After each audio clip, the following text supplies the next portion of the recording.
इस वीडियो में हम सोमैटोफॉर्म डिसऑर्डर के सिम्टम्स और क्लिनिकल फीचर के बारे में जानेंगे। इसमें बताया गया है कि कभी कभी ज़्यादा स्ट्रेस के सिचुएशन में मेंटल सफरिंग फिजिकल सिम्टम्स के रूप में एक्सप्रेस होती है, जिसे सोमैटोफॉर्म डिसऑर्डर कहा जाता है। ये एक साइकोलॉजिकल डिसऑर्डर है जिसमें पर्सन को फिजिकल प्रॉब्लम फील होता है, लेकिन मेडिकल एग्जामिनेशन में कोई फिजिकल प्रॉब्लम नहीं पाई जाती। ये डिसऑर्डर उन लोगों में आम होता है जो ज़्यादा स्ट्रेस में रहते हैं। कहने का मतलब ये है कि ये एक ऐसी बीमारी है जिसमें पर्सन को ऐसा लगता है कि उसे कोई सीरियस बीमारी है, जैसे कैंसर या कोई दूसरी सीरियस बीमारी है, लेकिन जब वो अपना टेस्ट कराता है तो टेस्ट में कोई भी ऐसी प्रॉब्लम नहीं निकलती। इसी सिचुएशन को सोमैटोफॉर्म डिसऑर्डर कहते हैं। अब इसके कैरेक्टरिस्टिक्स और सिम्टम्स को जानते हैं। जब कोई पर्सन ज़्यादा स्ट्रेस में होता है तो उसे हेडेक, गैस्ट्रिक प्रॉब्लम या नौसिया जैसी फिजिकल प्रॉब्लम हो सकती है। ये सिम्टम्स मेंटल स्ट्रेस के कारण डेवलप होते हैं, लेकिन ये किसी ऑर्गेनिक या फिजिकल इलनेस के कारण नहीं होते। कई बार बच्चे या बड़ों में स्ट्रेसफुल सिचुएशन के कारण इन सिम्टम्स को फील करने का एक्सपीरियंस देखा गया है। फॉर एग्जाम्पल, छोटे बच्चे एग्ज़ाम के टाइम पेट दर्द या नौसिया यानी बार बार बाथरूम जाना की शिकायत कर सकते हैं। कुछ लोग सोशल प्रेशर या अटेंशन पाने के लिए इन सिम्टम्स का दिखावा करते हैं, लेकिन कई केसेस में ये सिम्टम्स रियल होते हैं। इस डिसऑर्डर को 5 मेजर कैटेगरी में डिवाइड किया गया है। पहला सोमेटाइजेशन डिसऑर्डर, दूसरा पेन डिसऑर्डर, तीसरा हाइपोकॉन्ड्रियासिस डिसऑर्डर, चौथा कन्वर्जन डिसऑर्डर, पांचवा बॉडी डिस्मॉर्फिक डिसऑर्डर। पहला सोमेटाइजेशन डिसऑर्डर। इस डिसऑर्डर में पर्सन को शरीर के अलग अलग भागों में कई तरह के फिजिकल सिम्टम्स दिखाई देते हैं, लेकिन किसी भी मेडिकल एग्जामिनेशन में कोई क्लियर रीज़न नहीं मिलता। इसके मेन सिम्टम्स हैं कि ये 30 साल की एज से पहले शुरू होती है।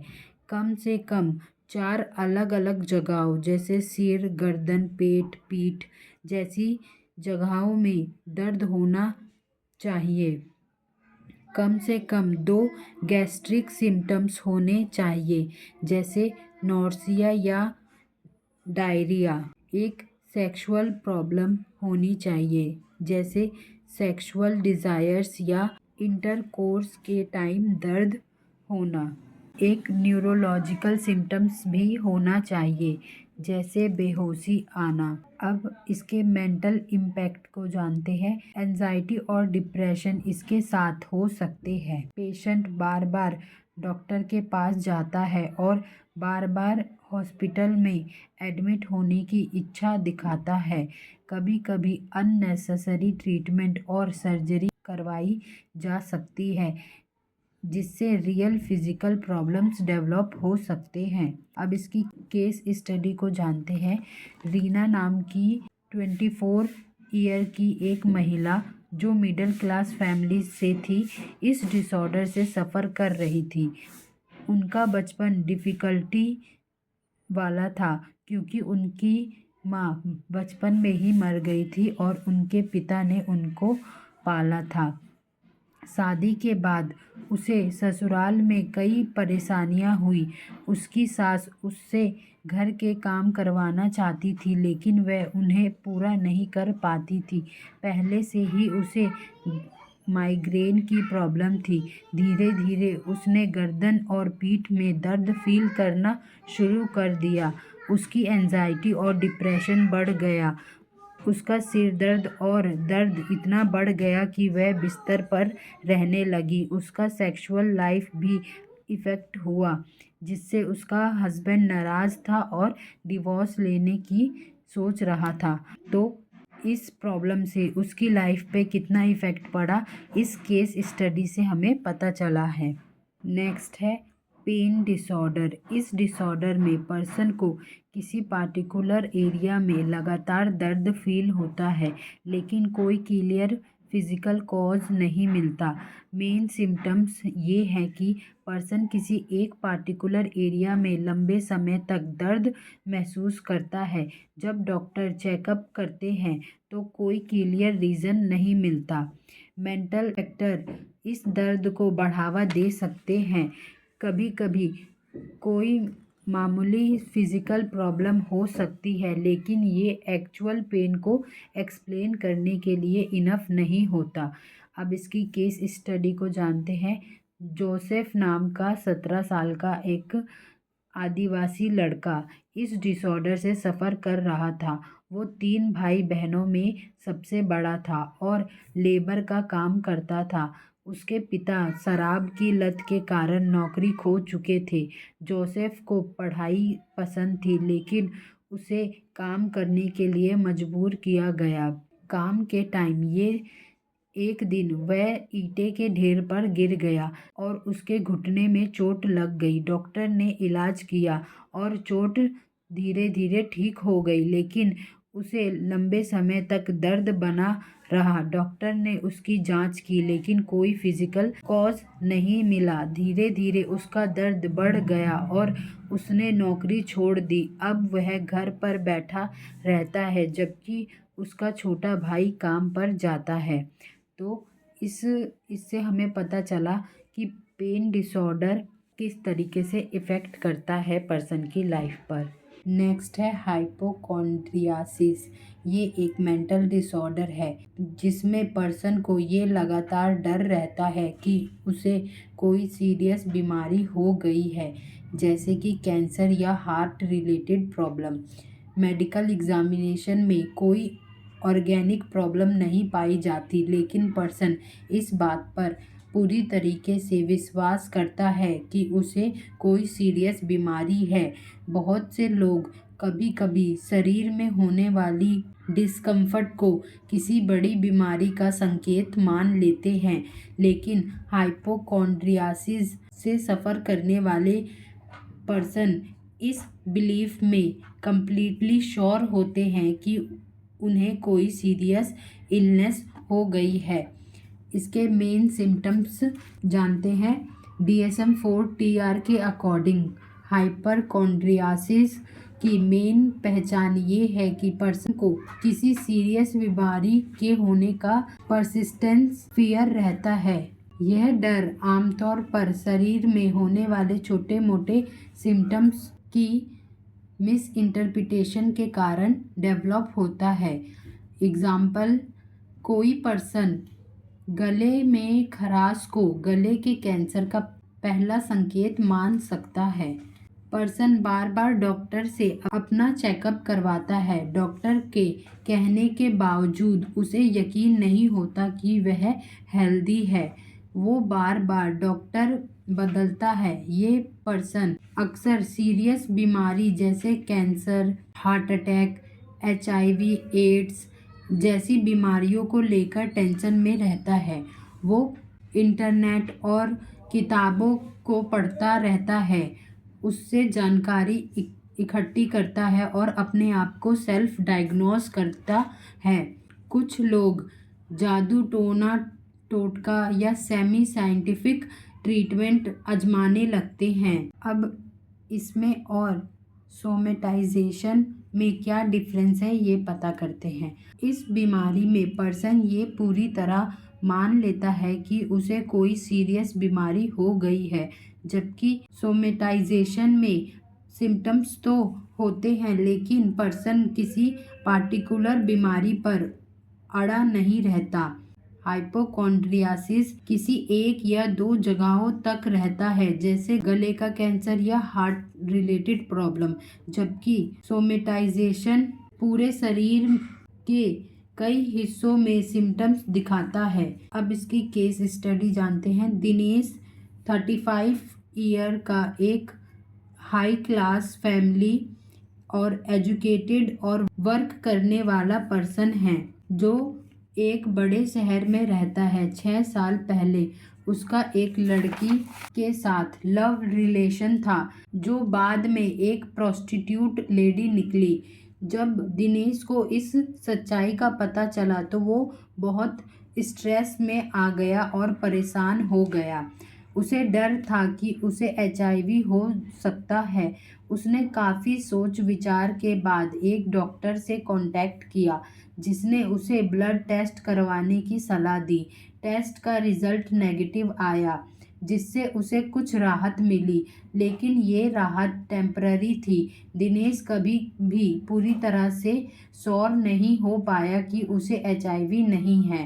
पहली चेकअप के कुछ टाइम बाद जब उसे एक बार सीवियर कोल्ड हुआ तो उसने इसे उसी अननोन वायरस का सिम्टम्स मान लिया। उसने HIV एड्स पर बहुत सारी जानकारी पढ़ी जिसमें ये बताया गया था कि अगर ब्लड टेस्ट में HIV पॉजिटिव आता है तो इसका मतलब ये डेफिनेटली पर्सन इन्फेक्टेड है, लेकिन अगर रिजल्ट नेगेटिव आता है तो ये हमेशा रिलायबल नहीं होता। वह दोबारा टेस्ट के लिए गया लेकिन रिजल्ट फिर से नेगेटिव आया। अब दिनेश अपने शरीर में होने वाली हर छोटी मोटी प्रॉब्लम्स को HIV से जोड़ने लगा। उसे पेट की हल्की तकलीफ या हल्का बुखार होता तो वो इसे HIV का लक्षण मानता। वह हर समय अपना शरीर को देखने में बिताता, स्वेलन ग्लैंड्स और रैशेज ढूंढता। वह हर छोटी बीमारी के लिए डॉक्टर के पास जाता लेकिन हमेशा अपनी HIV वाली सस्पिशन को जाहिर नहीं करता। वह चाहता था कि डॉक्टर उसे पावरफुल एंटीबायोटिक दे क्योंकि उसे लगता था कि उसकी इम्यूनिटी बहुत कम है। वह उन डॉक्टरों को पसंद नहीं करता था जो उसे हल्की दवाइयाँ देने या नेचुरल ट्रीटमेंट की सलाह देते थे। अब कन्वर्जन डिसऑर्डर के बारे में जानते हैं। पहले के टाइम में हिस्टीरिया वर्ड का यूज़ किया जाता था जो ग्रीक वर्ड हिस्टेरियस से आया था जिसका मीनिंग है यूट्रेस यानी गर्भाशय। उस समय ये मिसअंडरस्टैंडिंग थी कि हिस्टेरिया केवल वुमेन्स में होता है और इसका कारण उनकी दबी हुई सेक्सुअल डिज़ायर्स होती हैं। इस कंडीशन में आमतौर पर मेंटल स्ट्रेस के कारण बेहोशी, पैरालिसिस या काम करने में इनएबिलिटी देखी जाती थी। सिगमंड फ्रॉइड ने अपनी पेशेंट एना ओ के थ्रू ये एक्सप्लेन किया कि हिस्टीरिया का रिलेशन अनकॉन्शियस माइंड से होता है। करंटली हिस्टेरिया शब्द का यूज़ नहीं किया जाता, अब इसे कन्वर्जन डिसऑर्डर कहा जाता है। इसमें पर्सन को किसी रियल न्यूरोलॉजिकल इशू के बिना ही सेंसरी या मोटर फंक्शन की हानि होती है, मतलब सेंसरी या मोटर फंक्शन में प्रॉब्लम दिखाई देती है। DSM-4 के अकॉर्डिंग कन्वर्जन डिसऑर्डर के सिम्टम्स न्यूरोलॉजिकल प्रॉब्लम को इंडिकेट करते हैं, लेकिन जब डॉक्टर चेकअप करते हैं तो कोई फिजिकल प्रॉब्लम नहीं पाई जाती। इसके एग्जाम्पल्स हैं partial paralysis, blindness, deafness, pseudo seizures. DSM-4 ये भी कहता है कि ये स्टेट के पीछे स्ट्रेस या कॉन्फ्लिक्ट हो सकता है। अब कुछ की फीचर्स को जानते हैं जो इसे असली न्यूरोलॉजिकल प्रॉब्लम से अलग बनाती है। पहला है फंक्शनल साइन। बॉडी का अफेक्टेड पार्ट नर्वस सिस्टम के किसी नॉन पैटर्न को फॉलो नहीं करता। दूसरा, सिम्टम्स यूजुअली साइकोलॉजिकल होते हैं, जैसे कोई पर्सन अपने हाथ की कलाई पर पैरालिसिस महसूस करता है, लेकिन रियलिटी में कोई भी नर्व प्रॉब्लम पूरे हाथ को अफेक्ट करेगी। सिर्फ कलाई को नहीं। ले बेले इंडिफरेंसेस, पर्सन को अपने सिम्टम्स को लेकर रिलेटिवली कम एंजाइटी होती है जो असली न्यूरोलॉजिकल प्रॉब्लम में नहीं दिखता। फोर्थ, सिम्टम्स सिलेक्टिव होते हैं। पैरालिसिस या ब्लाइंडनेस कुछ समय या स्पेसिफिक सर्कमस्टेंसेस में ही दिखते हैं। अब इसकी केस स्टडी को जानते हैं।